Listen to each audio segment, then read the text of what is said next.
Bueno, entonces decíamos que entonces a todos los pacientes hay que pedirles unas imágenes iniciales, que cuáles son el electrocardiograma, el ecocardiograma Doppler. Hablamos sobre el fondo de ojo, que dice el ministerio, qué son las hemorragias y qué dice la SAC. Y una vez que yo ya tengo esos datos, que son el examen físico, el laboratorio inicial, la imagen inicial, debo de conocer tres cosas. Uno, cuáles son los factores de riesgo cardiovasculares. Dos, qué es daño de órgano blanco. Y tres, cuáles son las condiciones clínicas asociadas. Las vamos a ver. Iniciamos con los factores de riesgo cardiovasculares. Ya sabemos que existen los modificables y los no modificables. Los no modificables, ¿cuál serían? La edad. Un paciente que sea hombre mayor de 55 años ya es un factor de riesgo, mujeres mayores de 65 años y antecedentes heredofamiliares de familiar directo, padre, madre, hermanos que hayan tenido algún evento cardiovascular de manera prematura. ¿Qué quiere decir prematura? Pues que si es hombre, menos de 55 años, o si es mujer, menos de 55 años, menos de 65 años. No vale el tío, no vale el primo, ni el amigo del primo, el sobrino. Solamente primera línea. Después tenemos factores de riesgo que son potencialmente modificables, que es fumar, colesterol elevado, resistencia a la insulina, síndrome metabólico, obesidad abdominal y glucemia en ayunas alteradas.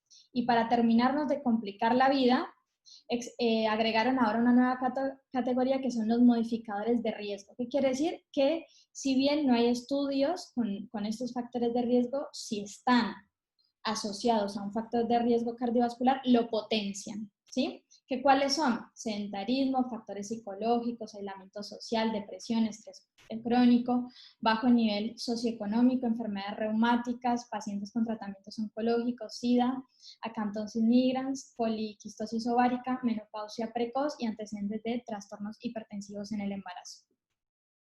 Resulta que ahora vamos a hablar sobre daño de órgano blanco. ¿Qué quiere decir daño de órgano blanco? Bueno, que yo le hago un electro y un ecocardiograma y se evidencia hipertrofia ventricular izquierda, que lo estuvimos viendo en la clase pasada, es una adaptación del ventrículo a la anoxia de la hipertensión arterial, que yo le hago una ecografía de los vasos del cuello o a nivel femoral y encuentre placas de colesterol, rigidez arterial.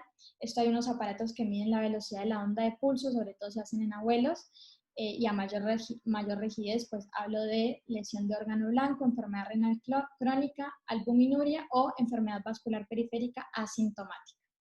Y por último tenemos condiciones clínicas asociadas. ¿Cuáles son? Bueno, haber tenido una enfermedad cerebrovascular, algún evento cardíaco, retinopatía 3-4, por eso la SAC dice hay que hacer fondo de ojo, enfermedad renal crónica de moderada a severa o ya haber tenido un evento de una enfermedad vascular periférica sintomática. Y ojo con este dato punto clave. El solo hecho de que el paciente tenga diabetes ya es equivalente a que tenga un daño de órgano blanco a nivel subclínico y este paciente ya, solo por ser diabético, es considerado de alto riesgo. Imagínense. Entonces, yo ya conociendo cuál es la cifra de la tensión arterial de mi paciente y cuáles son los factores de riesgo, conociendo quiénes tienen daño de órgano blanco, que el paciente sea diabético o qué es una condición clínica, yo lo voy a ubicar en diferentes categorías. Estas categorías lo que van a hacer es definirme si el paciente está de bajo riesgo, de moderado, de alto riesgo o de muy alto riesgo. ¿Y esto para qué sirve, Katy? ¿Por qué hacemos todo esto? Bueno, porque yo de esta manera calculo la probabilidad a 10 años de que mi paciente se muera por cualquier causa, de que se muera por una causa cardiovascular o que tenga un evento cardiovascular. Imagínense que cuando uno calcula estos riesgos, en la medicina el 3% ya es lo peor. Y un paciente que esté de bajo riesgo y moderado tiene el 5% de riesgo. Un paciente de alto riesgo está en el 10% y muy alto riesgo más del 10%. ¿Les parece importante cuantificar el riesgo cardiovascular? Sí, importantísimo. Les traje también esta guía, que es la guía europea que salió el año pasado, que también es lo mismo que lo que acabamos de ver. Perdón. Lo mismo que de lo que acabamos de ver, simplemente ellos lo clasifican aquí como fases de hipertensión arterial y nada más. Muy bien, entonces ya identifiqué que el paciente es hipertenso, ya calculé el riesgo cardiovascular, ahora vamos a identificar causas posibles de hipertensión arterial secundaria. Y aquí es importante identificar las banderas rojas, que si por ahí está Berenice, ama el término banderas rojas. ¿Qué quiere decir una bandera roja? ¡Pum! Pauta de alarma. Ojo, si este paciente tiene esto, yo debo de ver si tiene hipertensión arterial secundaria. ¿Quiénes? Pacientes jóvenes, pacientes que hayan debutado de manera súbita con un nivel 3, pacientes resistentes, pacientes que yo le inicié IECA y ARA2 y de una CREA de 1 pasó a 3, que tenga un soplo abdominal, que tenga enfermedad arterial en diferentes territorios, proteinuria, hematuria, alteraciones en el sistema, en el sedimento urinario, crisis de cefalea combinada con palpitaciones y sudoración, antecedentes de neoplasia o somnolencia diurna, obesidad y ronquidos, y asimetría de pulsos periféricos. Entonces, si yo tengo alguna de estas banderas rojas, yo debería sospechar de las 4 causas que son las más frecuentes.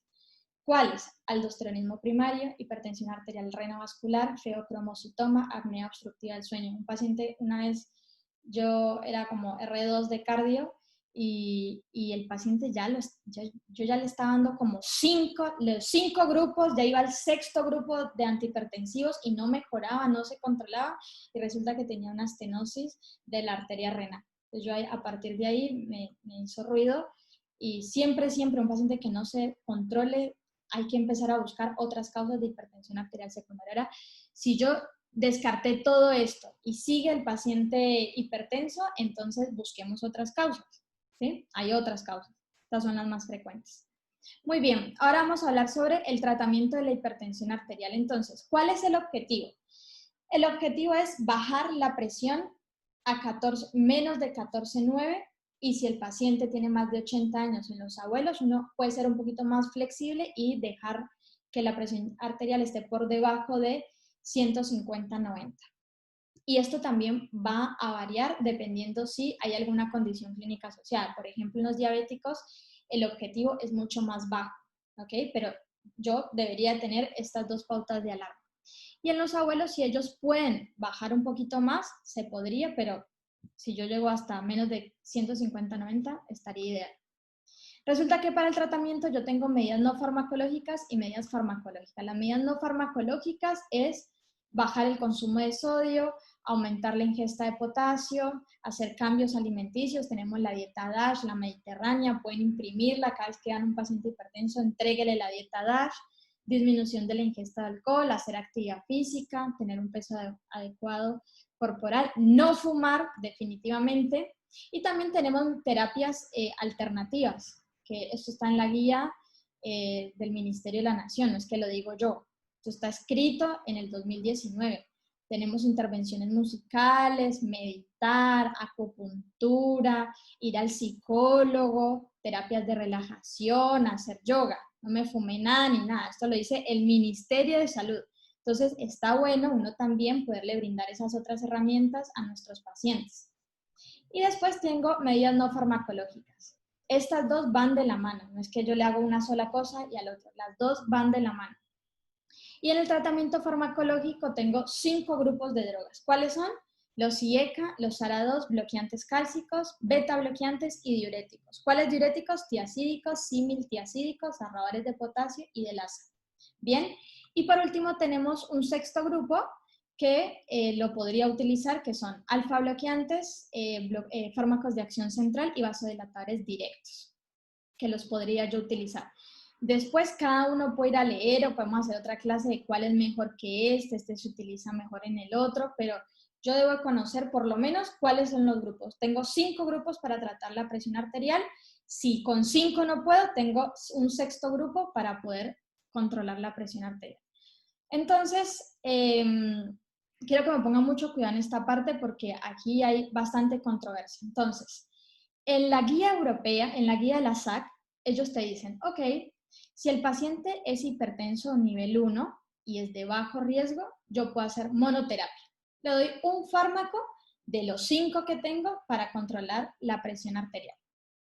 Si con eso no controlo, bueno, yo podría agregar otro medicamento, le doy los 5 y Por último, si está refractaria a todo, le puedo dar espironolactona.